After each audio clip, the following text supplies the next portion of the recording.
Toda leyenda tiene algo de verdad, y esta a veces permanece oculta.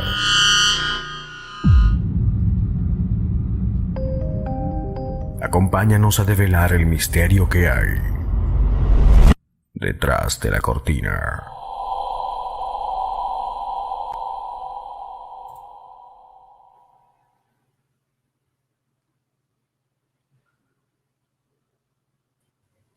Hola, queridos auditores y personas que nos están escuchando. ¿Cómo están? Yo soy Hassan, me acompaña Carolina. ¿Cómo estás, Carola? Muy bien, muy buenas noches a todos nuestros radioescuchas.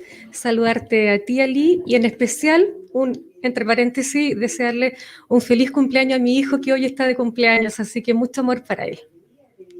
Feliz cumpleaños entonces para él. Gracias entonces a todos ustedes. Les recordamos que estamos a través de www.escueladelocutoresdechile.cl. También estamos a través de transmitiendo a través de YouTube en la página oficial de la Escuela de Locutores de Chile y también en la página de Facebook, la página oficial de Facebook de la escuela. ¿Algo más que nos quieras acordar a nosotros, Carolina? Sí, por supuesto, a todos nuestros radioescuchas, decirles que si quieren ser unos grandes locutores de este país, pueden ingresar a nuestra Escuela de Locutores de Chile, una escuela inclusiva que está ubicada en Avenida José Manuel Infante, 322, Providencia, Santiago, en nuestra región metropolitana. Y los fonos son el 22-492-9385 y el 22-264-1402. También nos puedes escribir a locutoreschile@gmail.com. Así es. Y como dice aquí abajo, dentro de la pantalla abajito, dice, síguenos a través de nuestra cuenta de Instagram, desde la cortina, @desde la cortina en Instagram. Y bueno, y sin más, vamos a comenzar con el tema de hoy. Nuestro primer bloque.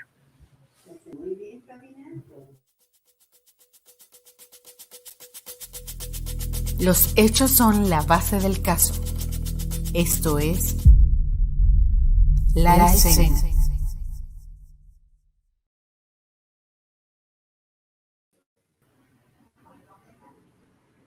Excelente. ¿De qué vamos a hablar hoy, Carola? Mientras preparo el video de presentación. Así es, un tema muy apasionante, muy triste también. Vamos a hablar acerca de la vida de Aileen Wuornos, la primera asesina en serie de los Estados Unidos. Y para decir tal vez una frase, su familia condenó su destino. Así que vamos a estar desglosando este tema con mi compañero aquí, Ali, y una sorpresa que tendremos para más adelante. Listo. Muchísimas gracias, Carola. Aquí está el primer video de presentación. Richard Marjorie fue un violador en serie y exconvicto, adicto al alcohol y a las prostitutas.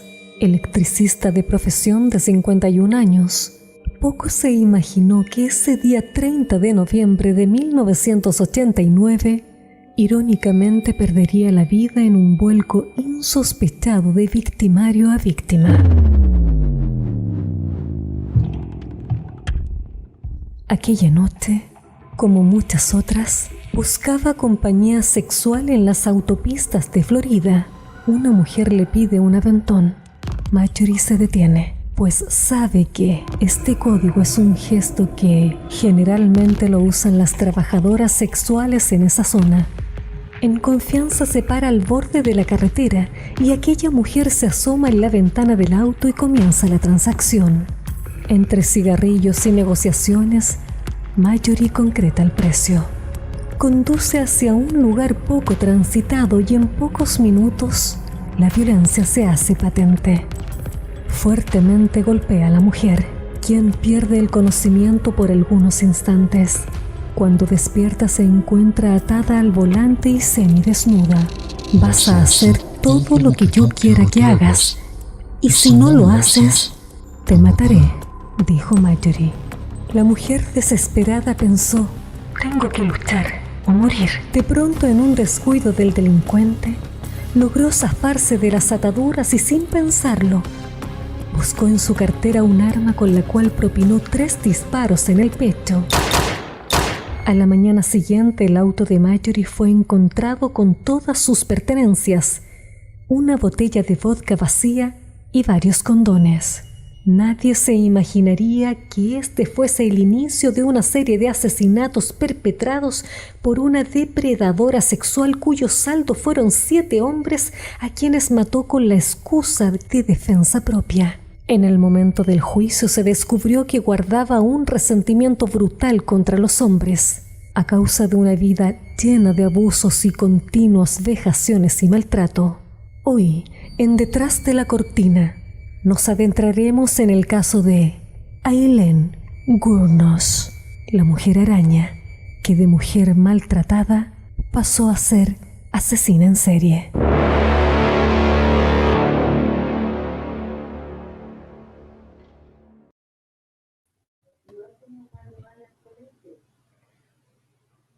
Interesante historia, compañero.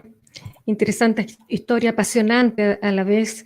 Vamos a comentar acerca de esta historia porque tenemos que desglosar si fue una asesina o una víctima, ¿cierto? Por toda la vida que ella tuvo, por todo lo que ella la rodeaba, ¿cierto?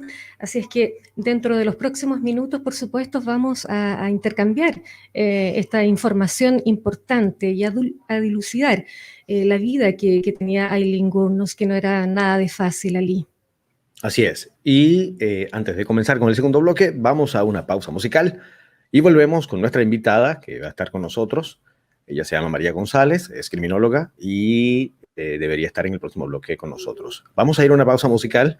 Esto es DJ Freedom. La canción se llama Street Rhapsody y empieza así.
Profundicemos este caso bebiendo de las fuentes de información.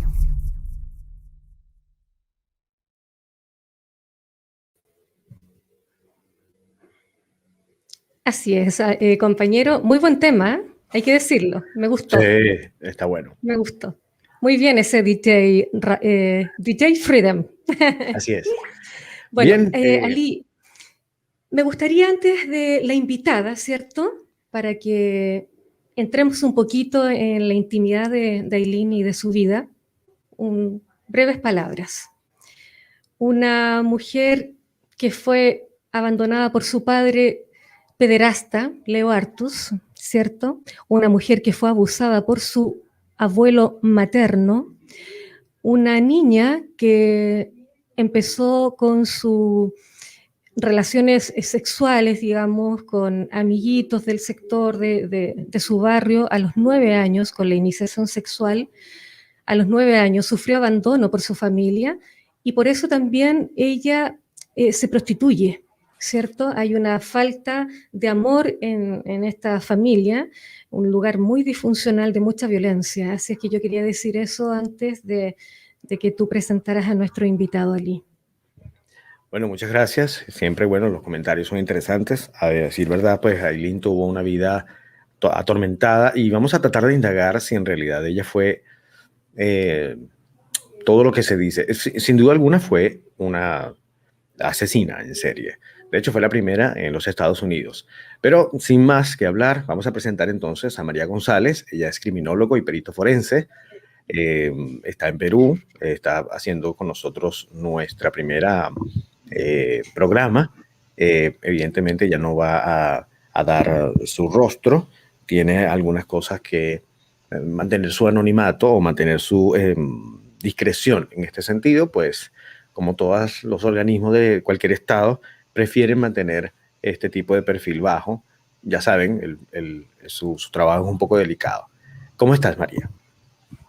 Buenas tardes, me encuentro pues bien y dichosamente compartiendo acá con todos ustedes, tratando de compartir y de dilucidar en esta mujer que ha sido muy temática para todos los tiempos, ¿verdad? Así es. Y espero pues que tratemos de ver algo de su vida.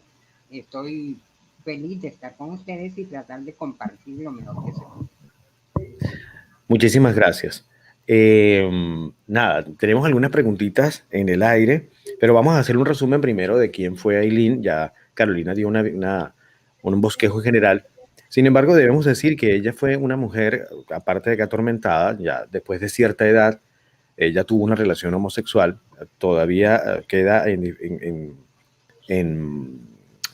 digamos que en duda si ella en realidad era homosexual o no. Aparentemente ella tuvo una relación con otra mujer, digamos que fue por un asunto de falta de amor. ¿Tú qué crees, María?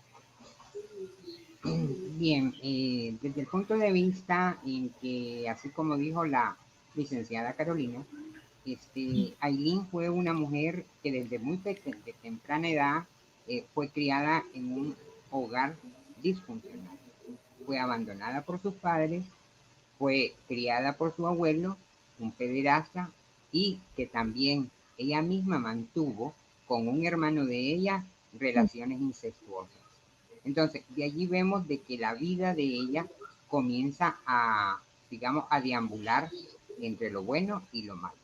Entonces, pero en ella se fue desarrollando lo que la llevó a caracterizarse como tal, como una asesina.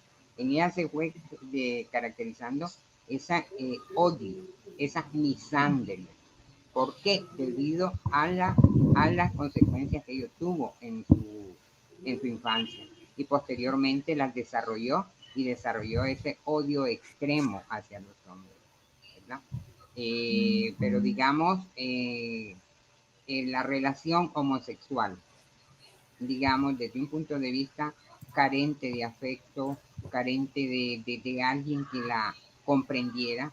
Entonces, pues digamos, sí llegó a tener relaciones homosexuales, pero realmente ella no era homosexual, sino que se hizo o tuvo una experiencia homosexual ocasional. La ocasión fue la que la llevó a tener esa relación, pero no fue una relación, no porque ella tuviera esa condición, digamos, cierta capacidad para amar.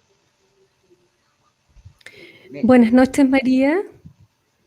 Buenas noches, María. Gracias, Karolina, mucho gracias, gusto. gracias a ti por aceptar nuestra invitación y gracias por tu tiempo. Como primera pregunta, María, ¿asesina o víctima Aileen Wuornos? ¿Qué piensa usted? Realmente es la pregunta que casi nadie se hizo. Y la sociedad de ese tiempo, pues digamos, actuó en base, podríamos decir, entre comillas, en base a la ley, pero no. Realmente, si nosotros analizamos más profundamente el caso de Aileen Wuornos, ella fue víctima y a la misma vez fue una victimaria. Pero ¿por qué se volvió victimaria? ¿Por qué se transformó de víctima a victimaria? Es por lo mismo, el mismo sentimiento, la misma vida que llevó desde pequeña fue la que la impulsó a actuar de esa manera y llegó a desarrollarse.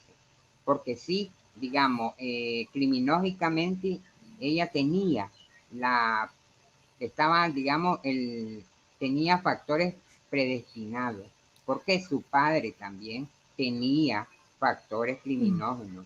Entonces, por consiguiente, ella lo fue desarrollando. ¿Y cuál fue el factor determinante? Las cosas que le sucedieron. Pero sí, realmente fue las dos cosas. Aileen Wuornos fue las dos cosas. Fue víctima y fue una victimaria. Fíjate Exacto. que... Adelante, Caro. Sí, bueno, por lo que nosotros sabemos, su espejo, digamos, su espejo de vida, de lo que era su entorno familiar, era de un abuso, pero indiscriminado, o sea, abuso del abuelo. También, como usted decía, de su padre, que también estuvo en la cárcel, ¿cierto? Abandono de su madre, de su abuela, esta relación incestuosa con su hermano Kate. eh, Hizo de ella, ¿cierto?, un vacío interior, un vacío en su alma, una falta de amor importantísima, y eso lo que la lleva a la calle. O sea, era como la tormenta perfecta, María, para que esto sucediera con ella, lo que estuvo en su destino. Sí, definitivamente hasta cierto punto fueron factores predominantes en que ella tomara esas decisiones, porque la primera decisión que ella tomó fue volverse prostituta. Entonces, de la prostitución ella hizo un patrón de vida. Después de ese patrón de vida, ella encontró necesidades. Entonces, ella no podía trabajar porque era discriminada por ser prostituta. Entonces, ¿qué tuvo que recurrir? Ya tuvo que recurrir no solamente a la prostitución. Allí ya comenzaron a relucir el odio que ella comenzó a sentir y fue así como ella comenzó a, a asesinar a sus víctimas. ¿Por qué? Porque miraba que a través de cada uno de ellos ella estaba desquitándose todo lo malo que le había hecho tanto su padre, su abuelo y su hermano. Así es. Hay algo que a mí me llama la atención. Fíjate que cuando ella comienza a tener esta violencia misándrica, donde ella tiene la primera víctima de ella fue aparentemente en defensa propia. Y digo aparentemente porque todavía no está esclarecido. Ella murió con este secreto, ¿no? Recordemos que ella tuvo también una mala praxis en su juicio. Y su primera víctima aparentemente fue por defensa propia, como ya habríamos hablado al principio del programa, que en el intro o en el videíto que nosotros preparamos, sabemos que Richard Mallory fue la primera víctima porque era un violador en serie que también la violó a ella y ella terminó matándolo. Ahora, este cambio que hubo, digamos que ella comenzó a robar porque había una especie de consecución, siempre estaba haciendo las mismas características, ¿no? Y estas características eran que o encontraban a las personas, a las 7 víctimas o a las 7 víctimas que tuvo, todas estuvieron muertas con la misma arma y también estuvieron robadas. Les robaban el auto, les robaban también la cartera, el dinero, y quedaba eso allí. Siempre fue el mismo modus operandi. Porque se supone entonces que ella le agarró el gusto a matar precisamente por justificar ese odio hacia los hombres, ¿consideras tú? No, digamos, eso fue más que todo por la psicopatía que ella llegó a desarrollar, ¿verdad? Porque desde el mismo instante en que ella comienza a actuar de una manera asocial, fuera de la sociedad, ella sabía que estaba quebrantando una ley, ella sabía que estaba cometiendo un asesinato. Entonces, de esa misma manera, ella se sentía como retribuida. Todo aquello que ella necesitó, todo aquello que a ella le faltó, entonces en el placer que ella sentía al matar, entonces ella se sentía como retribuida y recompensada de la sociedad, porque ella pensaba de esa manera, estaba retribuyéndose lo que la sociedad le había arrebatado. Así es. María, ¿se trabajó bien con la investigación de Aileen? Definitivamente no, hubieron ciertos vacíos y esos vacíos fueron los mismos que llevaron a Aileen a que ella prescindiera de sus abogados. Ella prescindió de sus abogados. También rechazó las apelaciones que habían habido a favor de ellos, porque se hizo en todo su historial y en todos los dictámenes, a ella la apuntaban como que si ella estaba enferma mental y ella no quería que dijeran que ella estaba enferma mental. Por eso fue al ver todas esas vacíos que había, entonces ella comienza a despedir a sus abogados. Y entonces, por consiguiente, ella, digamos, hasta cierto punto era una mentalidad que ya, ok, ella se dio el gusto de matar a 7 personas de una manera atroz. También ella sabía que había cometido un crimen, pero ella no quería que la tipificaran como enferma mental. Y por eso fue de que ella actuó de esa manera. Pero fíjate que hay algo interesante, ¿no? Ella no quería que la tipificaran como una enferma mental, pero al final de su primer juicio y en la apelación, digamos que fue momentos antes de, bueno, no momentos, pero sí fue un par de años antes de la ejecución, un año antes concretamente, ella le hicieron una experticia donde los psicólogos que le hicieron este examen determinaron que ella estaba totalmente apta para... o sea, no tenía ningún una deficiencia psicológica, estaba completamente sana psicológicamente. Pero ella hace unas declaraciones justo en la entrevista antes que le hacen antes de morir. Estas declaraciones son un tanto polémicas, porque si ella está bien de la cabeza, no puede decir, por ejemplo, que detrás de su espejo había un circuito donde a ella le encendían ese circuito y había como una especie de ultrasonido que se le metía en la cabeza para atormentarla. Ella también dijo en esa entrevista, y fue de una forma bastante interesante, que los policías le tendieron trampas para que ella siguiera matando, porque ella mató al primero y después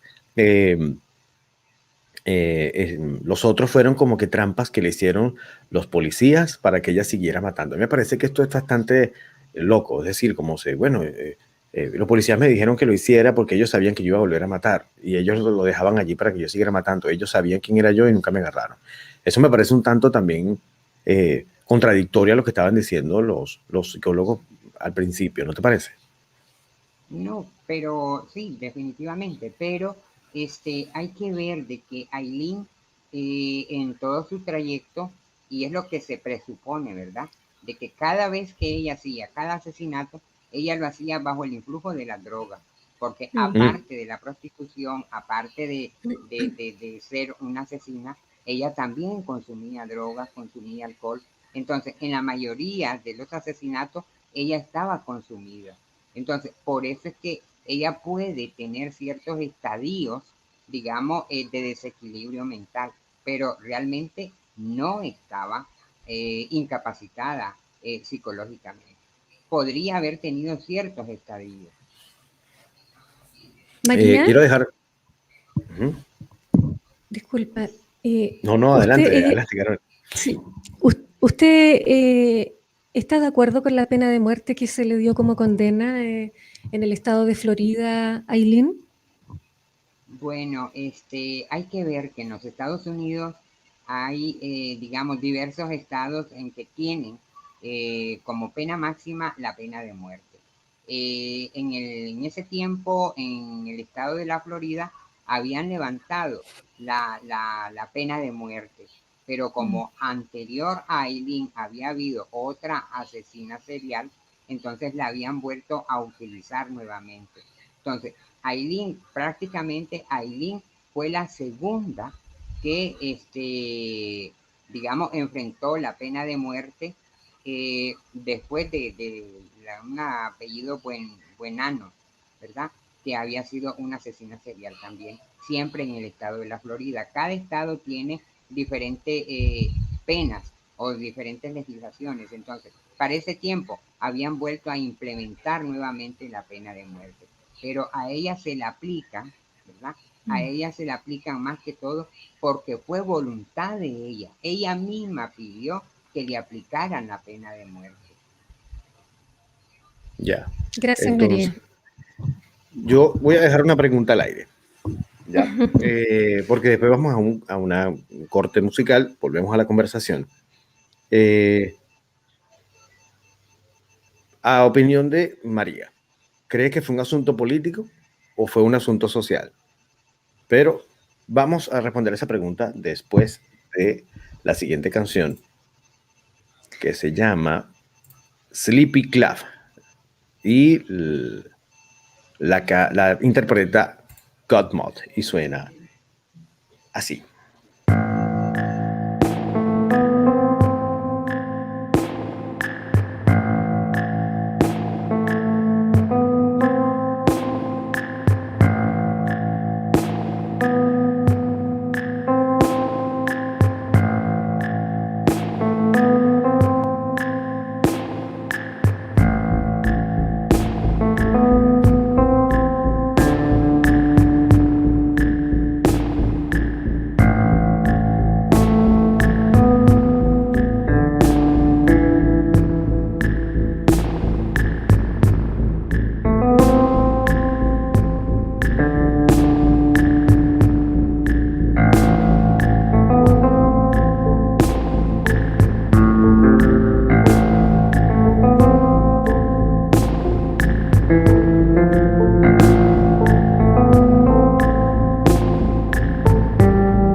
Y ese ¿Aló? era Sloppy Cow con una canción que se llama God Mode, o sea, modo Dios.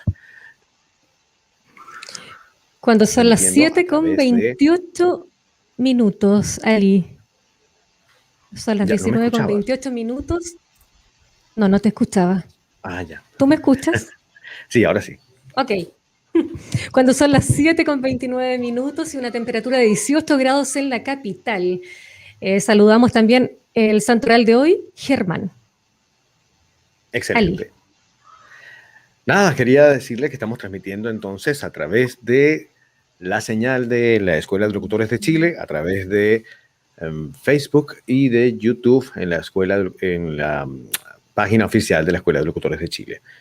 Bien, continuamos. Dejé una pregunta al aire. María, ¿crees que fue un asunto político más que social? Lo digo desde la perspectiva que los policías, pues, pareciese que tuvieron esta pena capital y hicieron, según lo que ella dice, ¿no? Hubo como una especie de revuelo porque su idea o su obra, por decirlo de alguna forma, toda su historia se fue vendiendo a causa de la mujer que supuestamente la adoptó, una mujer que se llama apellido Spears, como que era. Bueno, el asunto fue que Sí. el abogado, Steven Glazer, que fue adjudicado a ella, le fue puesto a ella por el Estado y fue contratado después por otra persona, ellos hicieron una especie de venta de todo lo que ya estaban haciendo y cobraban por cada una entrevista $25,000. Era bastante, pero a ella no le tocó, a Aileen Wuornos no le tocó absolutamente nada, ¿no? Y parece ser que hubo un complot por parte de la policía y es donde vamos a ver si esto es cierto. Yo quería preguntarte a ti si consideras tú que esto fue un asunto como de este orden, ¿no? ¿Qué opinas tú? Sí, realmente, digamos, el caso de Aileen fue una mujer tan temática y que arrasó prácticamente en todas las barreras. Sí, definitivamente fue un caso también que se miró desde el punto de vista político. ¿Por qué? Porque más que todo, Aileen como que se estaba transformando, ¿no? En un ícono del feminismo. Entonces, en aquel tiempo hay que ver, hace casi como 2 décadas, hay que ver que el feminismo, los movimientos feministas de aquel tiempo podrían haberse agolpado y entonces podría haber habido digamos, una oposición para que a Aileen le declarasen la pena de muerte. ¿Ve? Entonces, ella comenzó a tener eco en todos los sectores y prácticamente pues comenzó a vender noticias. Entonces, así como tú dijiste de que habían, digamos, entrevistas en las cuales se cobraba y entonces sí había hasta cierto punto un lucro por el caso de ella. Entonces, hasta cierto punto hubo un porcentaje de haberse visto como político, pero inclusive en ese año en que ella fue, digamos, declarada y se le tomó la pena de muerte, inclusive el candidato demócrata, Bill McBride, que fue el que nuevamente volvió a implementar la pena de muerte en su campaña política, él probablemente aseguró de que él no hubiera afirmado la ejecución de Warner. ¿Por qué? Debido a eso, ¿verdad? Porque ella se estaba convirtiendo como en un ícono feminista. Y entonces él pensó que si se le practicaba la pena de muerte o que se declarara la pena de muerte, entonces él estaba previendo de que en aquel tiempo se levantaran, digamos, movimientos a favor de ella. Y entonces también desde ese punto de vista se puede decir que sí se miró el caso de ella como un caso político. María, cito a Aileen acá, en este minuto, cuando ella fue declarada culpable del asesinato de Marjorie, ella exclamó y se levanta y le dice al juez y a los abogados que estaban ahí en la sala, fui violada, fui torturada, me tenían al volante atada, esa es la imagen, están los arañazos, estaba todo roto, esa es la prueba de que yo estaba atacada al volante y violada. Ustedes son una vergüenza, esperar que te violen a ti y a tus hijas, le dice al juez. Entonces saca esa voz, ¿cierto?, de desesperación, porque la imagen de Marjorie estaba en ella, en todo lo que le sucedió en su infancia y en ese minuto en aquel auto por la noche, María. Dicho esto, en este caso, ¿tú hubieses dado la pena de muerte como condena? No, definitivamente no. ¿Por qué? Porque el estado de la Florida también hay una enmienda en que tipifica los delitos. Y considero de que Aileen, a pesar de que hayan sido 7 asesinatos, ¿verdad? No merecía la pena de muerte. Porque tenemos el caso de Ted, tenemos el caso de otros asesinos seriales que han matado más que Aileen pero sin embargo es lo que estábamos hablando anteriormente. Desde un punto de vista político fue de que a Aileen se le aplica la pena de muerte. Podríamos decir entonces que Aileen Wuornos fue víctima de un sistema, en parte, ¿no? No voy a hacer una apología al delito en cuanto a lo que se trata del asesinato, pero en parte también fue una víctima de todo esto, ¿no? Sí, claro, fue víctima digamos, prácticamente tanto del sistema como de las instituciones del sistema también. Porque hay que ver, en la de penitenciaría podría haber sido violada, en las delegaciones policiales podría haber sido violada, y esas son etapas del proceso que no fueron investigadas. Y sin embargo se podría decir de que Aileen podría haber tenido una violación tanto en el sistema penitenciario como en el sistema policial.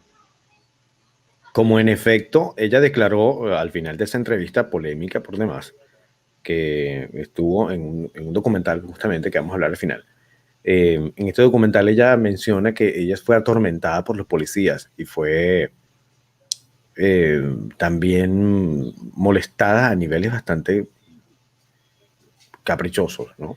A niveles de ellos. Fue como que bastante saña que hubo contra ella. Digamos que porque fue una mujer que mató a hombres por ser hombres. Ella lo declaró así. Sí, exactamente. Claro que sí. Lo que pasa es que, digamos, como que a ellos se les estaba pasando de las manos la actuación en contra de Aileen. Pero prácticamente la misma misandria, el mismo odio que reflejó Aileen hacia los hombres es la que también provocó esa reacción en el otro aspecto.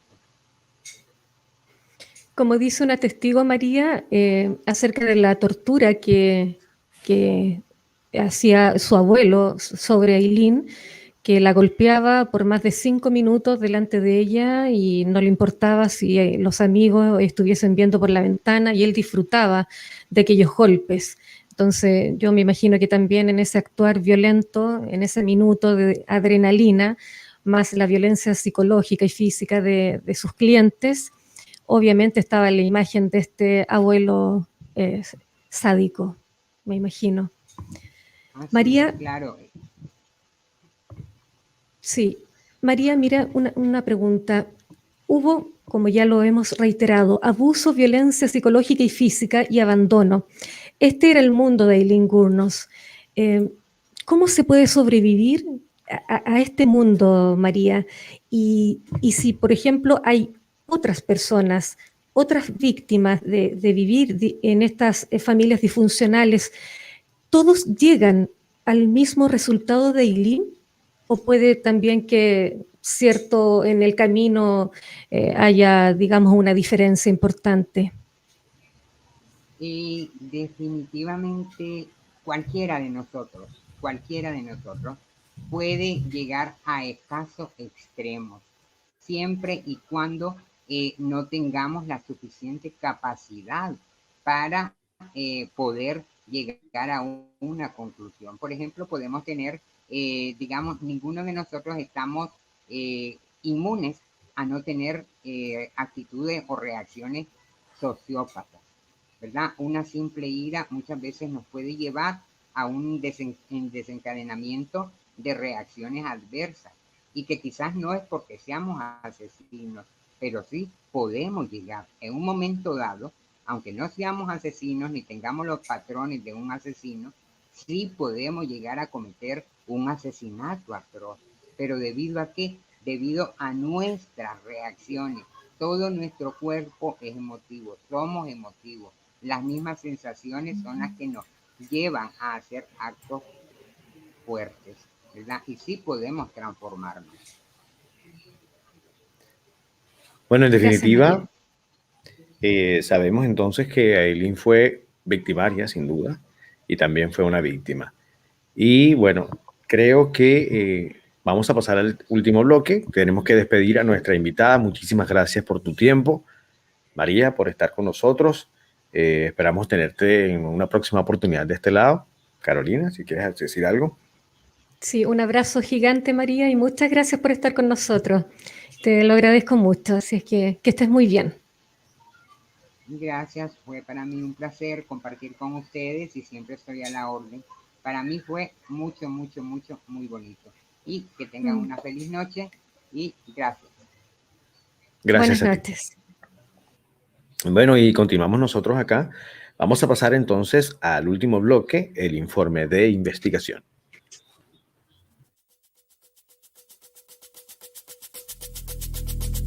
Ya hemos culminado. Esto es el informe de investigación.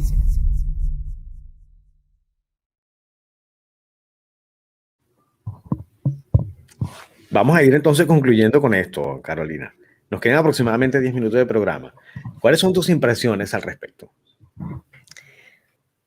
Sabes que al investigar la vida de Aileen Wuornos, bueno, nosotros la conocíamos obviamente, pero al indagar mucho más, a desmenuzar mucho más su vida, siento que fue una vida bastante triste. O sea, ella del minuto 1 de su abandono familiar ya se podía dilucidar lo que le esperaba en un futuro no muy lejano.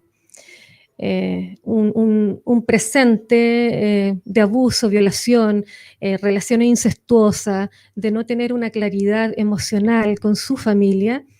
Obviamente en la calle iba a encontrar a los monstruos más endemoniados que podían haber en este mundo. Así es que una vida muy triste, una mujer muy hermosa a la vez.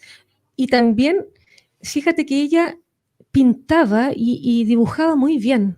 Mira qué triste, porque ella tenía un talento con el dibujo, y no cualquier pintura, sino que la pintura de ella se veía muy bien reflejándola en el sol por la ventana, y ahí se veía el talento de esta mujer, un talento pero increíblemente único. Así que imagínate si ella hubiese tenido, por supuesto, una vida con un apoyo, con una mamá, con un padre, o solamente con su madre, o con una tía o con una abuelita que la quisieran, que la protegieran de este mundo. Hubiese sido realmente una mujer artista y una mujer obviamente muy hablada en lo que es el arte y el mundo de las artes visuales. Así que lamentable, triste final para ella, y bueno, está en un mundo mejor, espero. Justo iba a decir eso, es un infortunio que se haya marcado la vida de ella desde muy pequeña, perdón, y haya tenido una vida bastante problemática. Cuando yo estuvimos hablando y conversando previos al programa, me dijiste que todas las cosas malas le pasaron a esta mujer, todas. O sea, desde su nacimiento fue abandonada por sus padres, fue adoptada por sus abuelos, el abuelo la viola, la echa, ella vive en la calle. O sea, en definitiva, no vamos a conversar completamente de toda la vida que ella ha tenido. Si quieren, por ejemplo, verlo, es una película de terror, sin duda. Si quieren verlo, por ejemplo, hay un documental muy singular que está en YouTube, lo pueden ver. Se llama Aileen Carol Wuornos, una asesina en serie. Es muy bueno. Hay otro que también hizo el mismo director, que trata justamente de la vida de ella en particular. También pueden ustedes verlo en una... Esta película no está basada en la vida de Aileen, está puesta, pero creo que se centraron más que todo en lo que fue en todas sus crímenes, ¿no? Y cómo fue su vida en el momento en que ella conoció a su pareja, que por cierto, esta pareja fue la que la traicionó a ella en el estrado y desde antes, ¿no? Pero bueno, es algo que queríamos, no queríamos tocar acá, sino que queríamos centrarnos en otras preguntas. Pero si lo quieren ver, la película se llama Monster, estuvo dirigida, déjame cerrar esto acá. Charlize Theron fue la protagonista y se ganó un Oscar por la mejor actuación. Se las recomiendo como película, pero la vida de Aileen es incluso mucho peor de lo que apareció ahí, de verdad, terriblemente mala. Sí, y también está Dementes, Ali, La triste vida de Aileen Wuornos. También es un documental que lo pueden encontrar en YouTube. Fíjense, todos estos documentales fueron gracias, y estas gracias las vamos a poner con grandes comillas, al abogado de Aileen, conjuntamente con su apoderada. Esta apoderada, cometí el error hace rato, era Arlene Prale. ¿Ok? Arlene, supuestamente en un sueño, ella vio que tenía que ayudar a la señorita Wuornos. Ella dijo, tengo que ayudarla, quiero adoptarla. Y conjuntamente ella con su abogado, el señor Stephen Glazer, fue quien hicieron una asociación para vender su historia y ganaron bastante dinero, que aparentemente Aileen no tuvo la oportunidad de disfrutar. Precisamente la pena de muerte se le da, como bien dijo María, porque ella lo pide. Ella dice, yo no quiero estar más acá, yo necesito morirme, yo no quiero que sigan jugando conmigo, y muere. Así de simple, la matan. Fue declarada a la pena máxima, a la inyección letal. Que debemos decir que mucha gente que eso no es doloroso, pero no es así. Aparentemente hay una especie de dolor que se sufre allí. Y a lo mejor para las personas víctimas y familias de las víctimas fue algo bastante alentador y satisfactorio. Pero creo que ella había sufrido bastante, ¿no? No sé. Pero sabes, Ali, que yo sí, siento que esa inyección fue una anestesia, entre comillas, por todo lo que ella vivió desde que nace. O sea, siento que ella la pide por algo, porque realmente ya ni su corazón ni su cabeza podían más de tanto dolor, de tanto abuso. Es sistemático, un abuso sistemático. Entonces, sí, la inyección letal para ella fue su salvación, y ella lo dice, yo regresaré. La cito a ella antes de morir, yo regresaré, como va a regresar Jesús, ¿te fijas? Entonces, nombra a Jesús, dice que esto todo fue una injusticia. Entonces, ese viaje que ella en ese minuto tiene, segundos antes de la inyección, ella sabía que iba a un lugar mucho mejor del cual estuvo designado, lamentablemente. Bueno, sin duda alguna, parece ser que dentro de todo va a ser un misterio si hubo un complot o no para ella.